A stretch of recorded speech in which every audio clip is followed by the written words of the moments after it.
Saulo de Tarso, mais conhecido como o apóstolo Paulo, nasceu aproximadamente no ano 5 ou 10 depois de Cristo em Tarso, a capital da atual província romana da Cilícia, na Turquia. Saulo era de uma família judia, mais especificamente da tribo de Benjamim. Na juventude, ele perseguiu fortemente o cristianismo, mas uma aparição milagrosa de Jesus fez uma transformação radical em sua vida, tornando-o o mais ardente propagador do cristianismo. Ele espalhou a mensagem de Jesus além do povo judeu, viajando como missionário pela Grécia, Ásia Menor, Síria e Palestina, e escreveu a maior parte do Novo Testamento. Hoje, estaremos falando sobre a morte do apóstolo Paulo. Mas antes de focar nesse assunto, convido você a curtir este vídeo para nos ajudar a continuar criando mais conteúdos como este. E se é novo por aqui, te convido a se inscrever no canal. O apóstolo Paulo é um claro exemplo de que Deus não faz acepção de pessoas e que ele escolhe o que é vergonhoso e desprezado no mundo para confundir o sábio e entendido. Em seus primórdios, o apóstolo Paulo era um fariseu que estudou sob os ensinamentos de Gamaliel. Por isso, ele era um homem muito zeloso da lei judaica e um fervoroso perseguidor do cristianismo. Sua aparição na cena bíblica ocorreu durante a morte de Estevão, conforme registrado em Atos, capítulo 7, versículo 58, que diz que, enquanto Estevão era apedrejado, suas vestes foram postas aos pés de um jovem chamado Saulo. Saulo devastou a igreja, prendendo homens e mulheres e colocando-os na prisão. Em Atos, capítulo 8, é relatado que Saulo estava indo para Damasco para prender os cristãos. E no caminho, Jesus apareceu a ele e disse: Saulo, Saulo, por que me persegues? Saulo perguntou: Quem és tu, Senhor? E Jesus respondeu: Eu sou Jesus, a quem tu persegues. Saulo ficou tremendo e com medo, e perguntou a Jesus o que deveria fazer. Jesus disse-lhe para levantar-se e entrar na cidade, e lá lhe seria dito o que deveria fazer. Então, Saulo se levantou, mas estava cego, e não comia nem bebia durante 3 dias. Contudo, Deus estava prestes a agir de forma maravilhosa na vida de Saulo. Em Damasco havia um discípulo de Jesus chamado Ananias. Por revelação de Jesus, ele foi ao lugar onde Saulo estava orando, e, instantaneamente, Saulo recuperou a visão e ficou cheio do Espírito Santo. Quando Jesus falou a Ananias, ele disse que iria mostrar a Saulo o quanto ele precisava sofrer por causa do seu nome. E aqui começou a carreira do apóstolo Paulo. Em Gálatas, capítulo 1, verso 17, o apóstolo Paulo narra que passou um período de 3 anos na Arábia, sendo instruído pelo próprio Jesus Cristo. Após esses 3 anos, ele voltou a Jerusalém. Os esforços do apóstolo Paulo para espalhar o evangelho de Jesus Cristo foram decisivos na rápida disseminação do cristianismo. Nenhum dos seguidores de Jesus Cristo contribuiu tanto quanto ele para o estabelecimento dos fundamentos da doutrina cristã e das práticas. Toda a Ásia e Europa foram preenchidas pelo Evangelho através do apóstolo Paulo. Ele foi o único na história da redenção responsável pela disseminação inicial da mensagem do Evangelho por todo o mundo gentílico. O amor de Cristo havia dominado o apóstolo Paulo, como ele mesmo testemunhou a causa de sua dedicação e trabalho árduo pelo Evangelho, como vemos em Atos, capítulo 20, verso 24. Mas em nada tenho a minha vida por preciosa, contanto que cumpra com alegria a minha carreira e o ministério que recebi do Senhor Jesus para dar testemunho do Evangelho da graça de Deus. Este verso nos mostra um homem dominado pelo amor de Cristo, a experiência de salvação que ele teve e o fato de ser objeto do amor e da graça do Filho de Deus foram o motor de sua dedicação absoluta à causa do Senhor Jesus Cristo. O apóstolo Paulo passou por muitos sofrimentos e necessidades. Em 1 Coríntios, capítulo 4, verso 11, o apóstolo Paulo disse: Até esta presente hora padecemos fome e sede e nudez, e somos esbofeteados, e não temos pousada certa, e nos afadigamos, trabalhando com nossas próprias mãos. Sendo injuriados, bendizemos.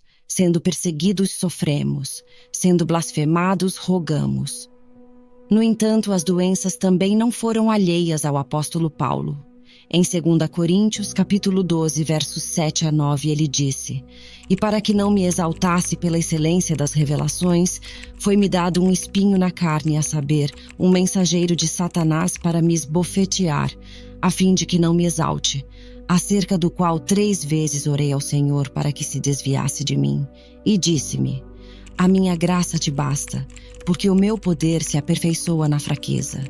De boa vontade, pois, me gloriarei nas minhas fraquezas, para que em mim habite o poder de Cristo. Este espinho na carne do apóstolo Paulo acredita-se ter sido uma doença em seus olhos. Em Gálatas, o apóstolo Paulo falou sobre uma enfermidade que estava em relação a ele, e o texto bíblico diz: E não rejeitastes, nem desprezastes o que estava enfermo, mas antes o recebestes como um anjo de Deus, como Jesus Cristo mesmo.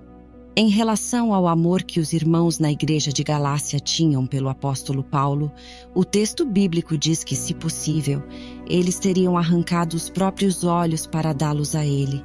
Eles queriam compartilhar de sua aflição e ajudá-lo de todas as maneiras possíveis. Apesar de todas essas aflições, o apóstolo Paulo continuou sua carreira e alcançou 3 grandes viagens evangelísticas por toda a Ásia Menor, Macedônia e Grécia. No final do ministério do apóstolo Paulo, houve uma profecia sobre como seriam seus últimos dias. Em Atos, capítulo 21, versos 10 a 13, um profeta chamado Ágabo desceu da Judéia, veio ver a Paulo e, tomando a cinta dele, amarrou seus próprios pés e mãos e disse: Assim diz o Espírito Santo, desta maneira os judeus amarrarão o dono deste cinto em Jerusalém e o entregarão aos gentios. Quando ouvimos isso, nós e o povo dali rogamos a Paulo que não subisse para Jerusalém. Então Paulo respondeu: Por que vocês estão chorando e partindo o meu coração? Estou pronto não apenas para ser amarrado, mas também para morrer em Jerusalém pelo nome do Senhor Jesus. E depois disso, o apóstolo Paulo foi a Jerusalém, onde foi preso pelo comandante Lísias, que o enviou ao procônsul romano Félix, em Cesareia. Como Paulo era cidadão romano, eles decidiram enviá-lo sob forte escolta para Roma, onde os tribunais de Nero decidiriam sobre ele. Mas tudo isso fazia parte do propósito de Deus, já que o apóstolo Paulo levou o evangelho até o palácio de Nero, onde encontrou almas que o receberam. Verificamos isso em Filipenses, capítulo 4, verso 22, onde está escrito: Todos os santos vos saúdam, especialmente os que são da casa de César. Naqueles tempos, o imperador de Roma era chamado César. O apóstolo Paulo estava em Roma, vivendo em uma espécie de liberdade condicional em uma casa alugada, como está escrito em Atos 28:30. Após esses 2 anos em Roma, o apóstolo Paulo foi libertado, pois os tribunais imperiais não consideraram nenhuma das acusações contra ele consistentes. Ele retomou seu ministério, mas em 64 d.C., houve um grande incêndio em Roma, e o imperador Nero culpou os cristãos, desencadeando uma grande perseguição contra eles. Acredita-se que o apóstolo Paulo, durante essa perseguição, tenha sido preso novamente. No entanto, há outra versão de que o apóstolo Paulo foi preso sob a acusação de um falso cristão. O fato é que ele retornou a Roma e de lá escreveu suas cartas mais emocionantes, incluindo a 2ª epístola a Timóteo, na qual expressou seu desejo de sofrer por Cristo e dar sua vida pela igreja. Juntamente com Timóteo, ele viveu os últimos meses de sua existência em uma prisão horrenda, iluminada apenas por essa esperança sobrenatural. Ele se sentia humanamente abandonado, mas todas essas circunstâncias foram deixadas bastante escuras em sua 2ª epístola a Timóteo, capítulo 4. O apóstolo Paulo escreveu uma despedida triste nesse trecho, que tem sido inspiradora para muitos cristãos. Ele disse: porque eu já estou sendo oferecido por libação de sacrifício, e o tempo da minha partida está próximo. Combati o bom combate, acabei a carreira, guardei a fé. Desde agora a coroa da justiça me está guardada, a qual o Senhor justo juiz me dará naquele dia, e não somente a mim, mas também a todos os que amarem a sua vinda. Estas foram as últimas palavras que o apóstolo Paulo escreveu. Depois disso, ele foi condenado à morte, conforme a tradição. Como também era cidadão romano, acredita-se que ele tenha sido decapitado com uma espada, provavelmente no ano 67 depois de Cristo. Uma morte triste que o apóstolo Paulo teve, mas esse grande homem de Deus compreendeu que este mundo é passageiro. Como ele mesmo disse em 2 Coríntios, capítulo 4, porque a nossa leve e momentânea tribulação produz para nós um peso eterno de glória muito excelente, não atentando nós nas coisas que se veem, mas nas que se não veem, porque as que se veem são temporais e as que se não veem são eternas. Porque sabemos que se a nossa casa terrestre deste tabernáculo se desfizer, temos de Deus um edifício, uma casa não feita por mãos, eterna nos céus. O apóstolo Paulo sabia quão maravilhoso era o céu. A morte do apóstolo Paulo foi triste, mas ele partiu com a certeza da glória eterna que o aguardava ao lado do Senhor. Se você gostou desse vídeo, não esqueça de deixar o seu like e se inscrever no canal. Deus te abençoe.